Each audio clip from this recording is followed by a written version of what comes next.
अगले दिन जब अगाथा क्लास में गई तो उसने प्रोफेसर से पूछा कि ग्रेगोर के साथ क्या हुआ होगा, जिसके बाद प्रोफेसर ने बताया कि ग्रेगोर को एक जादुई जीव में बदल दिया गया है। एग्जाम्पल के तौर पर उस नदी में कुछ ऐसी मछलियाँ रहती हैं जो तुम्हारी कोई भी इच्छा पूरी कर सकती है। जब स्टूडेंट्स ने अपना हाथ नदी में डाला तो उनके दिल में जो भी इच्छा थी वो पानी में दिखाई देने लगी। लेकिन अगाथा की बारी में सब मछलियाँ उसके हाथ के पास आई और उसने पानी से एक राजकुमारी को बाहर निकाला। उस लड़की ने कहा कि पिछले 100 साल से मैं यहाँ पर हूँ, पहली बार किसी ने ये मांगा है कि मैं आजाद हो जाऊँ। उसने अगाथा का शुक्रिया अदा किया और गायब हो गई। तभी एक पक्षी आया जो बिल्कुल वैसा ही था जो अगाथा को उठाकर स्कूल ऑफ गुड लेकर आया था। डर के मारे अगाथा भाग गई, लेकिन तभी उसे महसूस हुआ कि ये वो पंछी नहीं, ये शायद ग्रेगोर है। उसने ग्रेगोर को आजाद करने की कोशिश की, लेकिन जैसे ही वो खतरनाक पक्षी अगाथा की तरफ आया, टेड्रोस को लगा कि वो खतरे में है। इसीलिए उसने अपनी तलवार उठाई और उस बड़े से पक्षी के दिल में घोंप दी,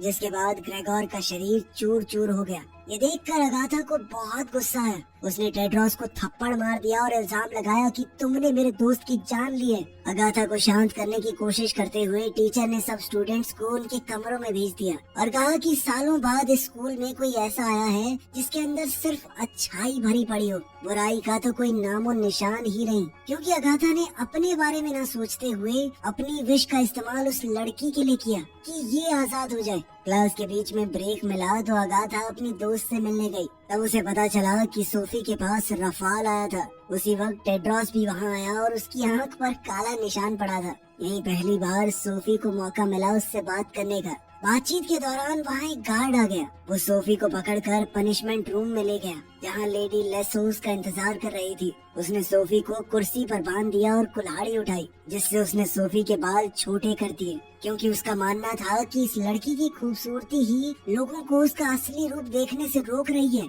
सबको वो बड़ी प्यारी सी लग रही थी। अब वो सोफी को खतरनाक बनाना चाहती थी।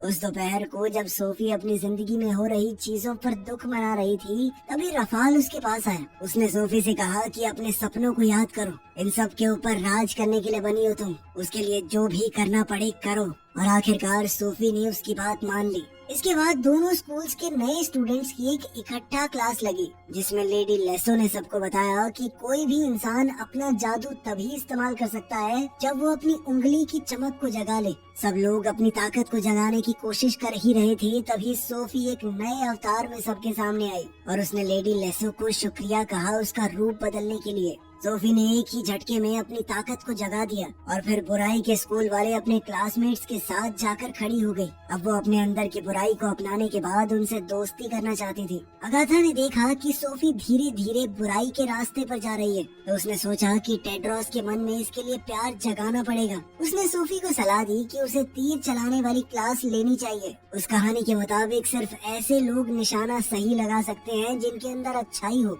लेकिन अगाथा की मदद से सोफी ने एकदम मस्त निशाना लगा दिया, जिसके बाद टेड्रोस सोफी से काफी इम्प्रेस हुआ और उसने सोफी को अपने साथ डांस करने के लिए बुलाया। जब बुराई के स्कूल वालों को पता चला कि टेड्रोस उनके स्कूल की एक लड़की को डांस पर लेकर जा रहा है, तो दोनों स्कूल्स के स्टूडेंट्स आपस में भिड़ गए। फिर टीचर्स ने मिलकर फैसला लेने की कोशिश की कि आखिर क्या करना चाहिए। टेड्रोस ने प्रिंसिपल के सामने कहा कि हो सकता है ये सच्चा प्यार हो, आप कैसे फैसला ले सकते हैं हमारे लिए। इस पर प्रिंसिपल ने कहा कि तुम दोनों को एक टेस्ट देना पड़ेगा, तुम्हें अलग करके पास वाले खतरनाक जंगल में भेजा जाएगा। अगर तुम्हारा प्यार सच्चा है तो सुबह तक एक दूसरे को ढूंढना पड़ेगा, अगर रास्ते में खतरा आया तो उसका सामना करना होगा। जैसे ही सूरज डूबा, दोनों को जंगल के गेट पर ले जाया गया। दोनों को ही एक लाल रुमाल दिया गया, ये कहकर कि अगर ज्यादा खतरा महसूस हो और ये लगे कि टेस्ट को बंद करना है तो तुरंत उस रुमाल को नीचे फेंक देना, तुम सुरक्षित जगह पर पहुंच जाओगे। गेट के अंदर जाते ही सोफी ने टेड्रोस को ढूंढना शुरू किया,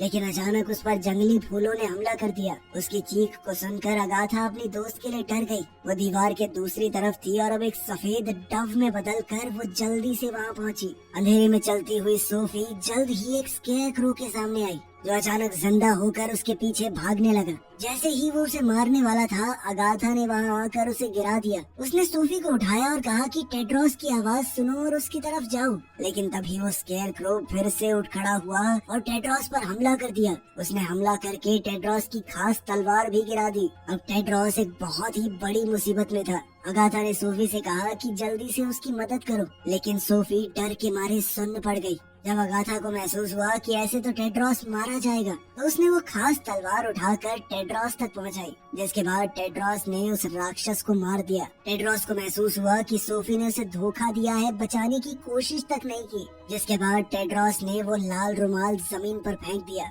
और वापस स्कूल में पहुंच गया। सोफी ने अगाथा पर इल्जाम लगाया कि तुमने जानबूझ के बीच में कूद के मेरा रिश्ता बिगाड़ा है। उसने अपनी दोस्त पर तरह तरह के इल्जाम लगाए और कहा कि आज के बाद मुझे शक्ल मत दिखाना अपनी। बाद में अगाथा को जंगल में रफाल मिला, जो खुश था कि उसके बदले का प्लान सही चल रहा है। डॉम में वापस आके अगाथा ने अपनी प्रोफेसर को बताया कि उसने रफाल को जंगल में देखा। इसके बाद प्रोफेसर डीवे ने कहा कि वो लेडी लेसो से बात करेगी। उधर सोफी को सजा के तौर पर कमरे में बंद कर दिया गया था, क्योंकि उसने अपनी दोस्त की मदद लेने की कोशिश की थी। तभी उसके पास रफाल आया और उसे ब्लड मैजिक करना सिखाया। कुछ देर बाद जब दोनों स्कूल्स के टीचर मीटिंग कर रहे थे, तो प्रिंसिपल रियान ने वहां आकर कहा कि सोफी गायब हो गई है। जब टीचर्स अलग अलग होकर सोफी को ढूंढ रहे थे, तब अगाथा डांस हॉल में गई, इस उम्मीद में कि उसकी दोस्त उसे वहां मिल जाएगी। जब उसने सोफी को देखा तो लेडी लेसो ने तुरंत पहचान लिया कि सोफी बिल्कुल बदल चुकी है। उसने पूछा कि रफाल ने तुम्हें क्या कहा। तभी सोफी ने अपनी टीचर से कहा कि मैं तुम्हारा राज जानती हूँ। रफाल ने उसे बताया था कि लेडी लेसो असल में वही लड़की है जो 20 साल पहले उनके गांव से गायब हो गई थी। उस वक्त उसका असली नाम लियोनोरा था। वो अकेली रहकर सिर्फ किताबें पढ़ती थी और सोफी की ही तरह बहुत बड़े सपने थे उसके। लेकिन फिर एक दिन रफाल की नजर उस पर पड़ गई। उसने लड़की के अंदर वो बुराई देखी जो लियोनोरा खुद भी नहीं जानती थी। इसके बाद रफाल उसे बुराई के स्कूल में लाकर उसकी ताकत को बढ़ाने लगा। तभी प्रोफेसर डीवे वहां आ गई और सबको पता चल गया कि सोफी ने रफाल से ब्लड मैजिक सीखा है। उधर अगाथा अपनी दोस्त को ढूंढती हुई टेड्रोस से मिली। राजकुमार ने उसे शुक्रिया कहा कि तुमने जंगल में मेरी जिंदगी बचाई। उसने कहा कि पूरी जिंदगी में कभी कोई मेरे साथ ऐसे खड़ा नहीं हुआ। अपनी जान बचाने के लिए कहीं न कहीं टेड्रोस अब अगाथा को चाहने लगा था। इस बात से अगाथा बहुत हैरान हो गई और उसने कहा कि अभी सही वक्त नहीं है। रफाल सोफी का इस्तेमाल करके पूरी दुनिया को तबाह करना चाहता है।